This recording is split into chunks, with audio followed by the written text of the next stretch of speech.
We've all seen those pallet wood projects out there, and some of them come up lacking, right? And so we kind of come to the conclusion you can't make anything nice out of pallet wood. It's not anything that can be redeemed, right? I mean, look at this stuff. I mean, you can't do anything with that, right? No, there's no redemption in pallet wood. This stuff is garbage. You could use it for firewood. In this episode of Hokma Woodworking, I'm gonna walk you through this bench that I made using nothing but pallet wood. For the struts, for the legs, for the top, all of it 100% from pallet wood. Maybe you can redeem pallet wood. I'm Brandon, let's dive in.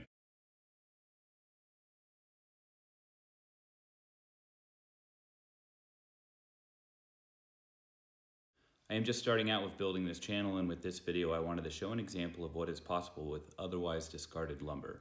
With a little creativity and effort, even pallet wood can be turned into a beautiful piece. I did not cover the glue up process, so if that's something you're interested in seeing, let me know in the comments and I will look at doing a video on that in the near future. For the glue up, I had to stagger the boards and get creative with the placement of the clamps. This is a slab post glue up and prior to running it through the planer. Doesn't look like much, looks pretty rough.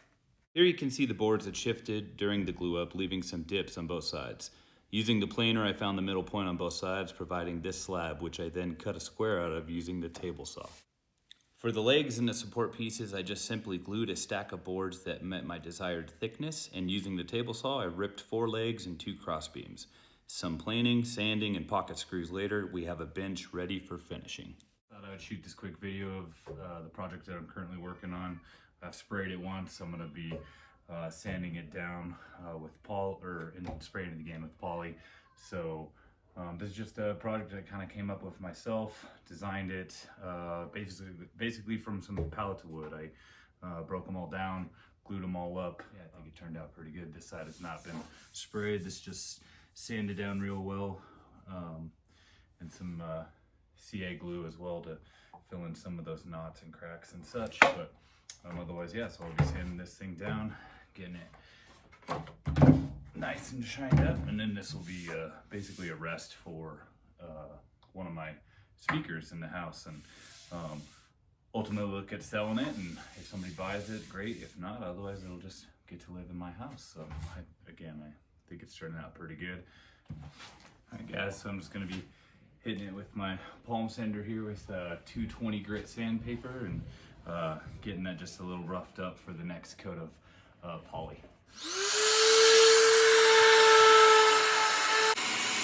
Now I'm gonna hit some of it up by hand, some spots I can't get to.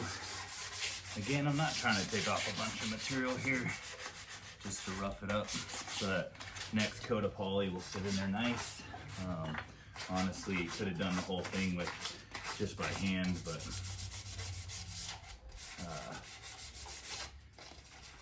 definitely any excuse to use the power tools. I know I'm gonna put another layer or 2 of the poly on there anyway, so don't feel too bad about using the palm sander there.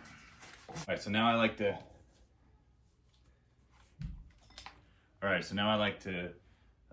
after sanding, I'll take the air compressor and blow as much of this stuff out as I can, and then I'll wipe it down before that next coat of poly. All right, so after wiping it down with the damp rag, I let it dry for a little while, and it'll be good to put that next coat on there. But I actually will not even get to that until another day, as I have too many things on my calendar. So I just figured I would knock out sanding this while I had a little bit of gap in time. So otherwise, that's it for that stage of this one. Now I'm gonna move this one out of the way while I got everything out. Gonna do the same for this one. So go ahead and sand this one down for its next coat as well.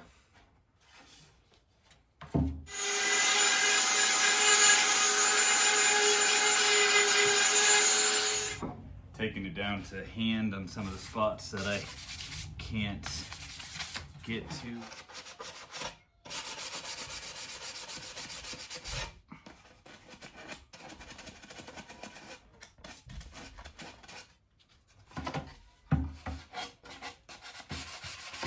And I did not finish the back. This will be hanging on a wall. It was kind of just a test. All right guys, so I'm back with the next update with spraying the poly on here. It's been a couple days after I've sanded this now, and I'm gonna go ahead and get the second coat of poly on this. I'm just using a sprayer I got from Harbor Freight. Works pretty good, cheap, just in case it gets all gunked up, but otherwise if you take care of it, it will last pretty well. So it's a little cold outside, so I'm pressing it a little bit as far as optimal temperature, but got a little bit of impatience going. I want to get this project done, so we'll see how it turns out. There's the coats on the bottom that I was going to get to there, so I think it turned out really good actually. When you're spraying the polyurethane thing, it actually goes on really easy, really simple. I mean, there's some learning curves and stuff, but you can always sand it back and do another coat. So, you know, don't be afraid to test it out and try it.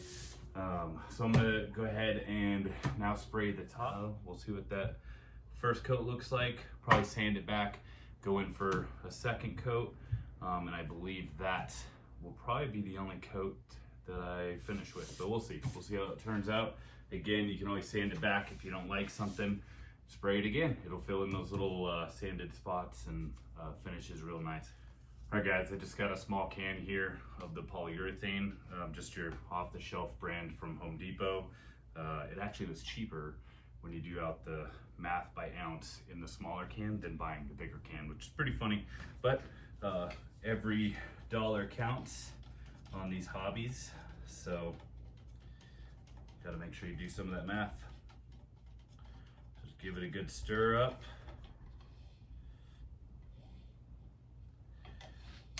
And I'm only a few projects into actually spraying. I've been using just a throwaway cup.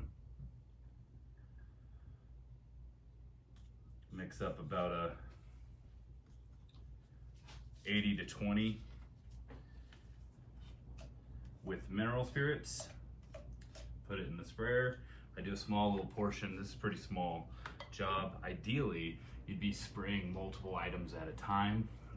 So that way you can make sure you use all of the material that you put in there, all of the polyurethane, but that's unfortunately not where I'm currently at, so I have to do it one small batch at a time, and I do have waste each time. Unfortunately, it's just kind of how it works out. But you also do not want to overspray any. You might be tempted to use up whatever you have left in the canister. You do not want to do that, right? That you'll get a lot of pooling. That's where you get a lot of drips, a lot of stuff that you are not able to control. So definitely do not want to do that. Do a little bit of a layer at a time. That's all you need to get a nice finish. If you're patient, you'll get a really good result. And again, I'm just using a cheap sprayer that I got at my local Harbor Freight, so nothing fancy. If you wait, you can catch this thing on coupon. It'll be about 20 bucks off. That's what I did. I actually went and exchanged it to get the 20 bucks off, which they'll honor that price for 30 days. You don't even have to bring the product in to do that. So I got this thing for 50 bucks. And again, if you're cleaning it out well, rinsing it out with mineral spirits, some hot water run through at the end. Takes a little bit of time to make sure, but the thing it'll last you. And they've got all the parts to replace anything if they get gunked up over time. You can get those right there in the same aisle. Super cheap. Ideally, you'll be doing this in a controlled environment where you don't have any wind or any of those issues.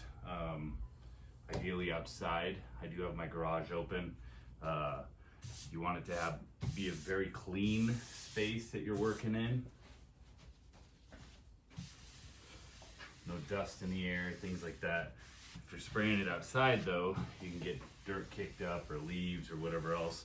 You can build build yourself a little spray room or something with plastic and stuff inside the garage, but then you have to worry about fumes. So you do need to be in a well ventilated area, but this is the best that I have to work with. It's right in my garage. It is actually pretty windy outside. Not too much of that's making it inside, so I think we'll be okay. As soon as I get it sprayed, I will be closing my garage for this to cure overnight, but nobody will be in here. And I'll check on it periodically. Mask up.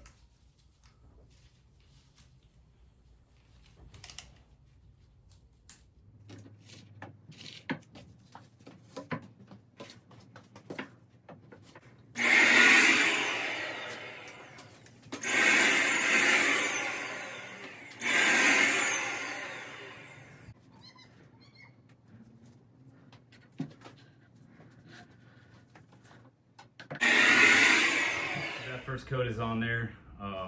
As I said, I'm definitely going to be sanding this thing back. The wood is absorbing a lot of the polyurethane. I've got a lot of heavy grain spots that are soaking that in, so could end up with some air pockets that I'll sand away, of course. And then I definitely went a little heavier because I could see that was already happening. So I put a little extra in there, knowing that some of that was just going to seep down into those grain spots. This was a glue up, so some of those spots are a little irregular. I did not fill in the whole thing with CA glue or anything like that. So after this cures, we'll give it a good sanding. Hopefully a lot of those holes will be filled in. We'll do it again, seeing how some of it is going.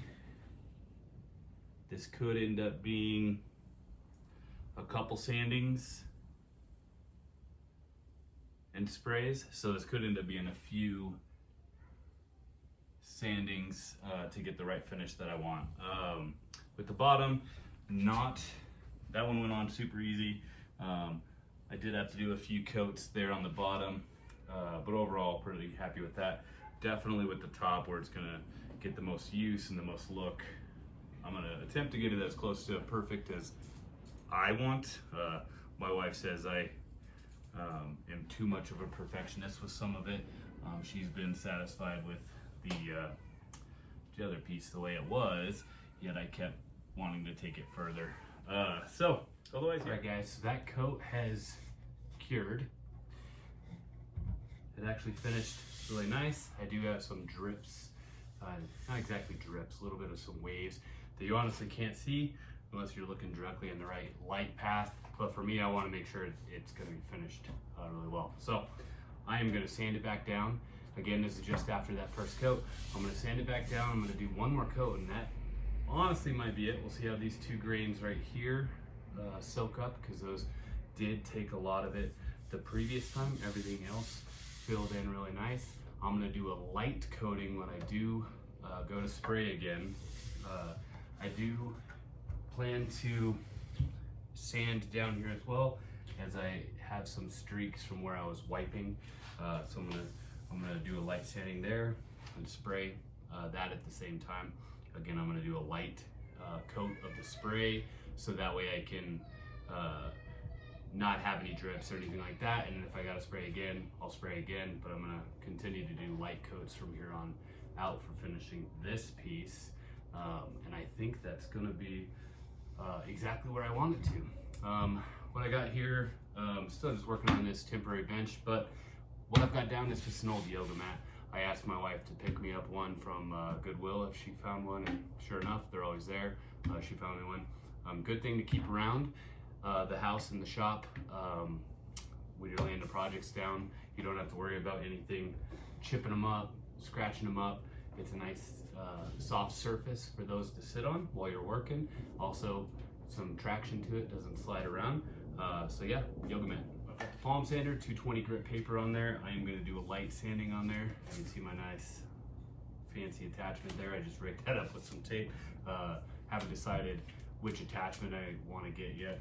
I'm working with some limited funds and want to make sure I spend them correctly, but got a Festool on the wish list, so maybe one day get a nice fancy one like that. But I got it shop vac rigged up with a dust buster as well, on a bucket, pick up all those particulates. I've got my mask as well for the fine stuff that'll get up in the air. But otherwise, yeah, I'm gonna give this a nice light sanding. I'm gonna wipe it down really good, and then we're gonna spray that second coat.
So that's that. Took off a little more than originally I thought I was going to need to. Found some edges here where it had kind of pooled up, so I needed to get those down to level so I don't have any type of waves in the final finish. Normally you just need to get a couple scratches really throughout it. You can do it by hand with a sandpaper and such, and then be able to spray again. But I'm gonna take the air compressor, I'm gonna blow off as much dust as I can, then I'm gonna wipe it down with a damp rag, and I'll be spraying it again.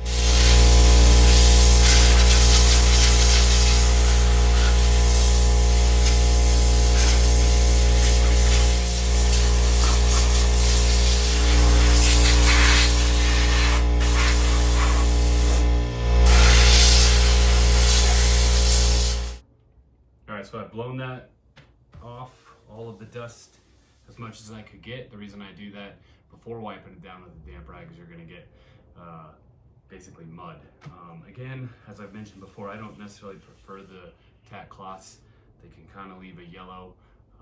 They're also super sticky to your fingers, and I just don't like them. But a damp rag I've found works really well for me, and so that's what I'm using. If you got a better solution for you, comment below. Again, always interested in finding new and better ways to do stuff. Just using an old shirt, 100% cotton, works really well. Not gonna get any snags, not that I would now as it's already been sprayed. But as you wipe that down, you can see that that water fills in those scratches and such, fills in that finish. And that's exactly what that spray of that second coat of polyurethane is gonna do. It's gonna fill in all of those little scratches that we created with the sandpaper, and it's gonna finish off really nicely. So again, once this dries, it's gonna look like I sanded it, but while it's wet, it'll look like the finish would. You wanna make sure you wipe down the whole piece again, even if it's a spot that you did not sand. Make sure you get any of those particulates that, any of those particles that might have landed anywhere on the board. You don't want to seal those in with the next layer of the polyurethane, as that's going to create some sort of a dust that you might see later, or a bubble or something else. So don't want anything to get in the way of that finish. All right, so that's that. Now I'll get set up for the spraying. Again, I'm going to put down Coroplast. That's what I like to spray over, so that any of that polyurethane will land on that and not my table, not anything else. You also want to do it away from any other tools or anything else if you can help it, as those particles will land on any of the stuff around it. Not really a big deal unless it's something you really care about, but don't do it next to your car. You're going to get it on the side of your car, or anything else.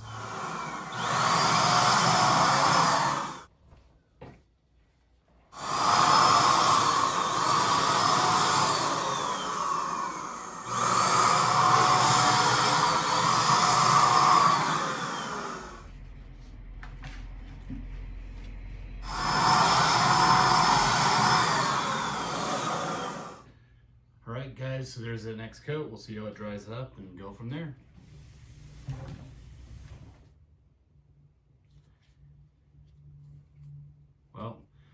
project was already probably done, but I just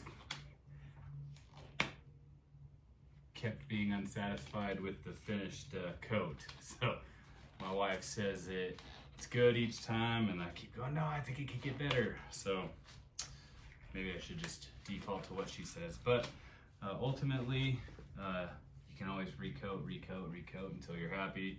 You're just, spending all that money on that product. But I think this will end up being that final one, and we will see how this dries up. The last coat did dry up pretty well. I honestly was decently happy with where it was at. I just thought one more coat would serve well. So, as the old adage goes, don't let perfect be the enemy of great. I think it was great a few coats ago. Probably was good to go. But we'll see how this one dries out, and then I'll be getting it inside. So that's it. That's the final project. I think it turned out really nice. Again, something that started out as a pallet, or several pallets, that is. But for it to come out looking like this, I think it turned out real nice. Pretty gorgeous piece of work there. So if you guys know, I just had this idea that I wanted the screen to go diagonally across the project, and I think it turned out fantastic. So the clear coat took a few tries for me to finally be satisfied where I wanted it, but it looks gorgeous. It finished up real. So comment below, guys. Let me know what you think. Let me know what you think of the final product. Again, considering it came from a stack of pallets, but if you guys have any pointers as far as clear coating, feel free to share those in the comments. And any future projects that you'd like to see, put those down below as well. I'm always looking for ideas for the next thing, and maybe I'll work those into the rotation. So again, thanks for watching Hokma Woodworking. My name's Brandon. Please like and subscribe if you like this, and I'll see you in a future project.